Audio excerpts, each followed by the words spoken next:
Magandang hapon, praise the Lord. Naratong pagkain ngayon, mga ka-farmers. Yan.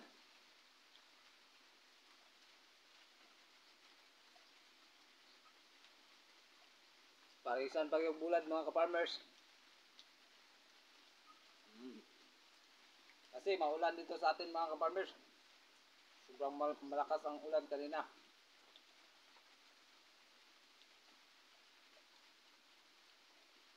Ayan po si Chris. Ayan yung kanyang ulam, mga ka-farmers.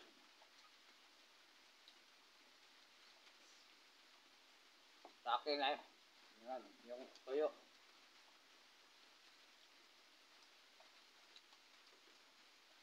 Yan, ang sarap, mga ka-farmers, oh. Sarap kapag walang bigas. Ayan. Ito lang ang ating hapunan.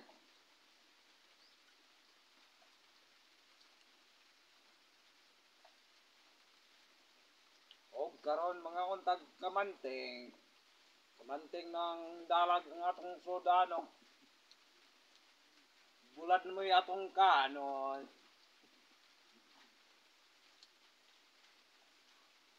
Kamanting dalag. Tagdi lamang lami mampod. Ulay pait kay lami mampod. Kay bata pa man nga pagkaunod.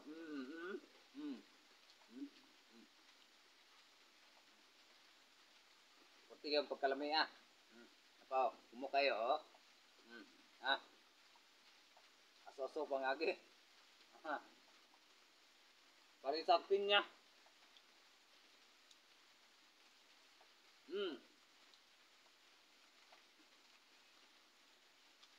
Mora na ito mga panihapon ron mga ka-farmers kay wala pa ta mahuman og sanggi sa tong kabaisan.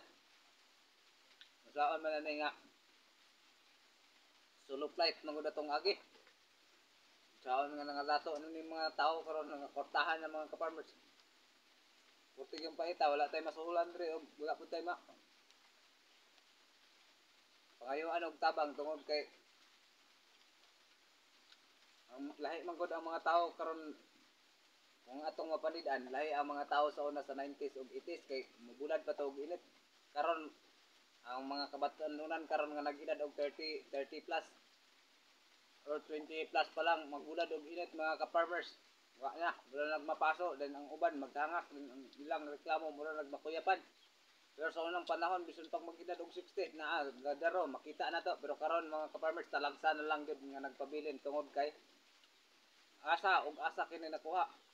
Dili naman mobulad og init mga ka-farmers diha mo daghan hinuon ang sakit tungod kay dili naman ta makita sa init lahi sa unang panahon tungod kay ang adlaw naghatag pud biya na natog vitamins. Sama ra pud ta sa tanom nga nagkinahanglan day tawag kainiton sa adlaw. Kinahanglan ta nga mobulad og init aron tang mulawtay mao nga maghangak na dayon daghan na tagibati sa tong mga panglawas tungod kay dili kaya naman nato mismo nga mobulad ta og init ingon ana ang atong kahimtang sa atong mga kabatanunan karon unta dili nato ni ipadayon nga mga ginikanan kay no kini makadaot sa atong mga kabataan sobra nato nga pagpangga karon ang mga kabataan dili na nato suroy-suroyon gani dili na nato padulaon manggaling naat sa cellphone mobile legend ngunay makadaot sa atong mga kabataan karon ug ingon man halos na tanan mga kabataan ron dunay dagkong mga grado professional kaya ang ambisyon nila nga makakaton og trabaho apan mga farmers kung dili gid mopugi wala gyud kapuslanan ang tanan nga mga pagandoy kay daghan nga nakakabot na sa mga profesyon apan kulang sa mga pagkugi